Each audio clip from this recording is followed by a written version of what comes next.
Oke. Ini yang sering menjadi unannounced audit, oke? Sering kapan unannounced audit gitu. Jadi unannounced audit itu tetap wajib, ya, tidak ada perubahan persyaratannya. Dalam satu cycle 3 tahun, 2 surveillance itu akan menjadi salah satunya adalah unannounced. Ya, kecuali memang organisasi atau perusahaan meminta, oh dua-duanya unannounced, tapi menurut saya sepertinya jarang yang akan minta dua-duanya surveillance itu unannounced, ya. Oke, nah perusahaan boleh mengajukan 10 hari yang diblok. Contoh aja, oke Bu, Pak, Bu, kita mengajukan untuk libur Lebaran dan libur akhir tahun itu total 10 hari boleh diblok, tidak boleh ada audit untuk unannounced, itu boleh ya. Itu, jadi salah satu dari 2 surveillance itu akan unannounced, masih tetap sama. Nah, kapan unannounced itu? Unannounced itu akan dilakukan.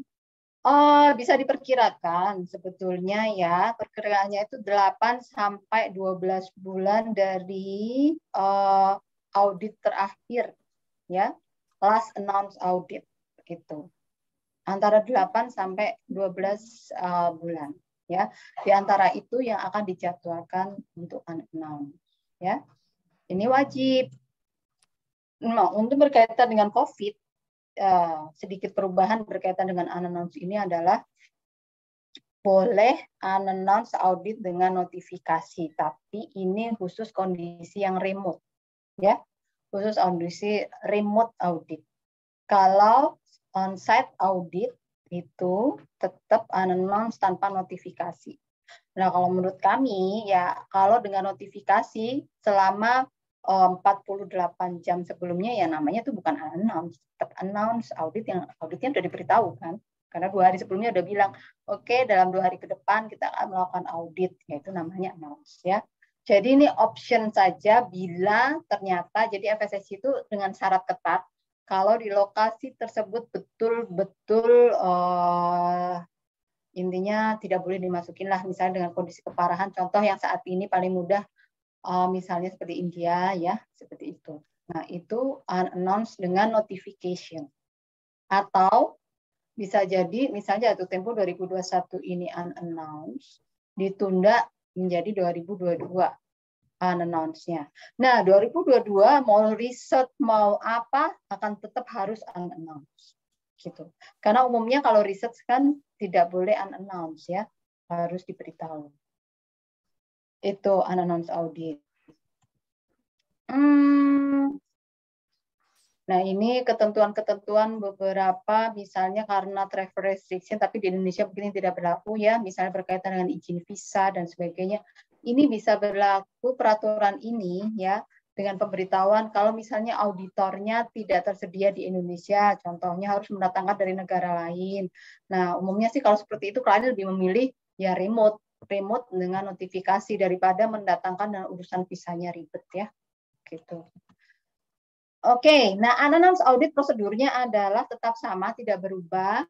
Jadi setelah auditor datang, ya, yang langsung diagendakan adalah ke produksi yang namanya proses itu adalah produksi gudang, lingkungan, itu dalam sejak datang, itu misalnya datang jam 8, jam 9 udah harus dimulai ke proses.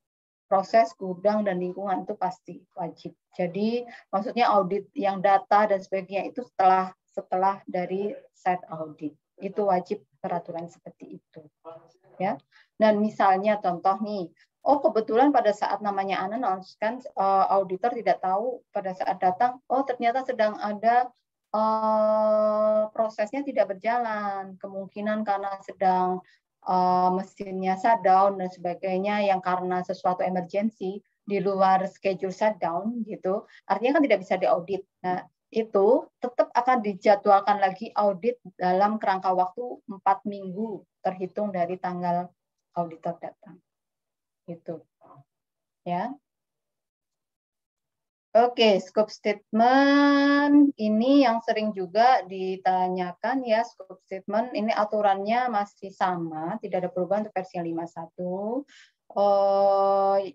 Proses, activities, produknya apa yang akan yang diaudit itu, yang akan masuk dalam ruang lingkup, tipe packagingnya apa, dan misalnya memang ditujukan khusus, misalnya nih ternyata untuk baby food, untuk pregnant woman atau apa, nah itu akan dimunculkan di scoop statement-nya.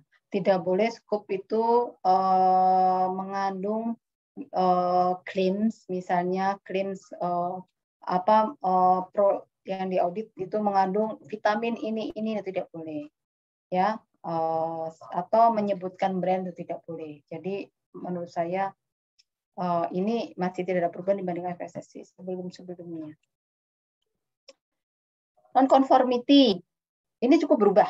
Mohon diperhatikan buat Bapak Ibu yang sudah FSSC ya, yang sudah sertifikasi, yang ini akan surveillance atau riset ya. Kategorinya masih sama, minor, major, critical, tetap. Ya, minor seperti pada umumnya, ya ketidaksesuaian karena tidak konsisten mengisi form dalam laporan, dan ketidaksesuaian kecil-kecil lah, tidak konsistenan ya. Major masih tetap juga definisinya, misalnya finding itu, ketidaksesuaian itu terjadi sistematik, ya. Sistematik mungkin kita melihat kebersihan di sini, kebersihan di sini, kebersihan di sini, tidak berjalan dengan baik. Walaupun itu hanya sekedar PRP, ya, tapi bisa menjadi major karena sistematik. Di sini tidak berjalan, di sini tidak berjalan, di sini tidak berjalan, di sini tidak berjalan. Pernah juga pest control itu menjadi major karena situ di satu titik kita melihat ada sampah menumpuk, ada lalatnya.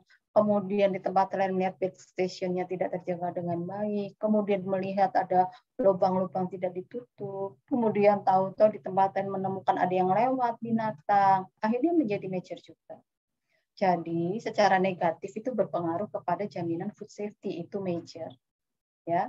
Atau ada product testing, atau CCP yang tidak berjalan tapi tidak ada correction-nya, ya. Nah itu bisa major. Sedangkan critical itu yang pasti satu, kalau berkaitan dengan regulasi. Ada aspek regulasi, baik regulasi di Indonesia maupun regulasi di tujuan negara ekspor yang berkaitan dengan food safety tidak bisa dipenuhi dan manajemen atau perusahaan tidak ada action. Ya, itu kuncinya. Itu udah pasti otomatis kritikal. Ya. Atau juga misalnya yang tadi saya sebutkan hasil tes produk, contoh saja. Ada indikasi food safety-nya tidak terpenuhi persyaratannya, standarnya, dan tidak ada action, itu bisa langsung kritikal. Ya, observasi masih sama, tidak dibolehkan, tidak boleh ada saran-saran. Ya, cenderungnya akan dimasukkan ke minor ya, kalau misalnya ada saran-saran. Perubahannya di mana? Mohon diperhatikan sebentar. Ada saya poin minor, ya. Minor non-conformity yang di versi 51 harus diselesaikan correction-nya dalam 28 hari. Sekali lagi minor correction-nya ya. Corrective action akan diceknya pada saat audit berikutnya. Jadi perubahannya seperti itu. 28 hari correction. Kemudian ketentuannya adalah minor nih, ya. Ini yang lumayan, ya memang sih banyak yang juga sering fail ini ya. 20 hari ke 21 harus disubmit. Kenapa? Alasannya sebetulnya sih targetnya 28, tetap harus close correction-nya. Tetapi diberikan persyaratan hari ke-21, klien mengirimkan jawaban dan bukti perbaikan correction. Jadi ada waktu 7 hari auditor berkomunikasi, misalnya, oh ini ada yang kurang, oh ini Bu masih ada harus dilengkapi, oh ini harus ada direvisi. Tidak lewat hari ke-28-nya. Gitu. Ya. Itu minor. Bedanya apa dengan major? Ya. Sorry saya masukkan yang major langsung. Major sama 28 hari. Tetapi kalau major, bukti yang harus dikirim adalah correction dan corrective action. Jadi corrective action itu kan bedanya antara correction dan corrective action. Buat yang mungkin belum jelas, Correction itu adalah hal yang dilakukan untuk langsung menutup kekurangan sesuai statement di non-conformity. Sedangkan corrective action itu root cause-nya apa? Corrective action harus berhubungan dengan root cause dan menutup root cause sehingga menutup peluang pengulangan dari NCR tersebut. Itu. Nah, untuk measure root cause. Bukti corrective action, misalnya corrective action-nya briefing ulang pekerja, training atau peneguran dan sebagainya. Bukti corrective action harus sudah dikirimkan juga dalam 28 hari. Major cukup berhati-hati ya. Kalau major 28 hari correction dan corrective action harus close. Close itu artinya, makanya kenapa diberikan 21 hari harus dikirimkan, 7 hari ada waktu tiktokan gitu ya. Ini kurang dilengkapi, ini revisi gitu. Karena supaya dalam 28 hari close ya, dan sudah bisa submit ke sistemnya FSSC. Karena begitu 28 hari terlewatkan, otomatis sistem FSSC akan mengatakan bahwa itu suspended certificate.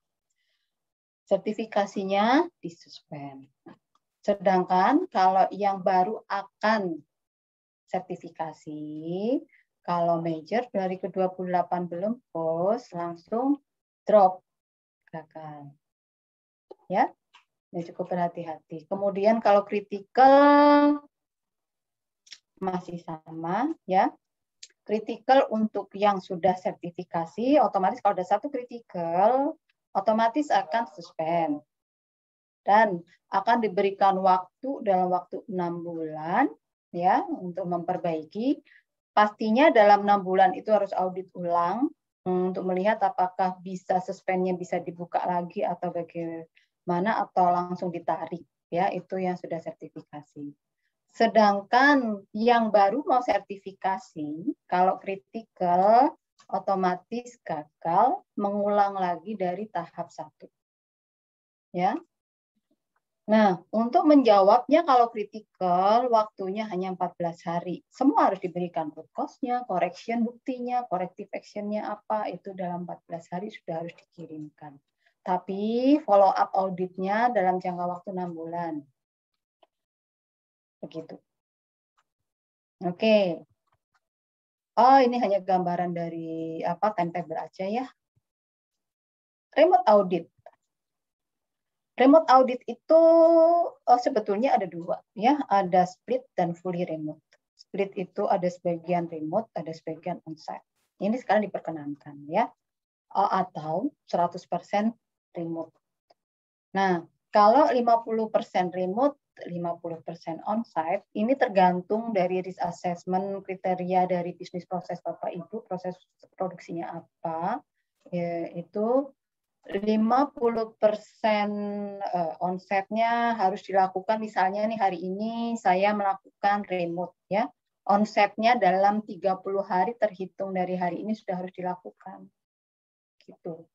Kalau fully remote ya, jadi misalnya harusnya auditnya surveillance 2 hari terbagi 2 remote dan onsite. Berarti 1 hari sekarang remote, 1 hari dalam 30 hari ke depan onsite. Kalau full remote, berarti hari ini saya 2 harinya full melakukan remote. Gitu, online. Gitu. Ya. Nah, ini ada pembagian di mana yang boleh remote dan tidak. Ya, buat yang sudah sertifikasi, buat yang sudah sertifikasi semua boleh remote, mau surveillance, mau riset boleh, ya. Sedangkan untuk yang akan sertifikasi yang stage 2 tidak boleh, wajib onsite. Wajib, sementara ini FSSC tidak memberikan izin untuk remote untuk stage 2 gitu. Ya. Saya lanjutkan untuk yang akan maju sertifikasi, berapa lama jarak dari stage 1 ke stage 2, maksimalnya adalah 6 bulan. Tapi bukan berarti 6 bulan, bulan ke-6 hari ke-31 sudah baru dilakukan, itu bukan. Ya. kerangka waktunya adalah 6 bulan itu diharapkan audit stage 2 sudah selesai di hari terakhirnya itu. Yang terhitung 6 bulan sejak stage 1. Kemudian untuk, nah ini, yang sering kadang minta untuk memundurkan jadwal ya, surveillance. Nah, Bapak Ibu yang baru saja inisial tahun kemarin ya, iya betul, baru saja stage 2 tahun kemarin, berarti ini kan surveillance pertama ya, surveillance pertama. Nah, surveillance pertama itu hanya boleh maju 3 bulan, tapi rata-rata sih biasanya jarang yang minta maju ya. Biasanya mintanya mundur gitu. Majunya 3 bulan, mundurnya tidak boleh karena plus 0 days ya. Itu surveillance pertama. Nah, surveillance yang berikutnya yang sudah siklus sih sudah surveillance berikutnya ya. Itu maju 3 bulan, mundurnya 1 bulan. Rangkanya seperti itu. Ya. Jadi mohon diperhatikan buat yang tahun lalu adalah stage 2, tahun ini tidak boleh mundur plus 0 days. Karena otomatis akan suspend itu. Kalau mundur ya. Maju boleh, tapi jarang dari saya menemukan yang minta, Bu, maju Bu auditnya gitu. Jarang deh. Nah, ini kenapa hang lagi? Tidak bisa next lagi saya nih. Oke. Announce audit tadi saya sudah jelaskan ya, kerangka waktunya 8 sampai 12 bulan dari sejak audit terakhir ya. Kemudian untuk riset ya, riset nih. Riset itu boleh maju 3 bulan, tidak boleh mundur. Ya, plus 0 days gitu. Oke. Nah, auditor rotation. Ini juga penting dipahami bahwa satu auditor tidak boleh mengaudit selama berurutan selama dua siklus lah, gampangnya begitu. Selama 2 siklus berturut-turut di perusahaan yang sama, itu minimal harus digantikan oleh auditor yang lain dengan kode yang sama, minimal 1 tahun jeda. Misalnya saya mengaudit di perusahaan A selama 6 tahun berturut-turut, berarti tahun ke-7 harus digantikan dulu, nanti tahun ke-8 boleh lagi mengaudit di situ. Ya.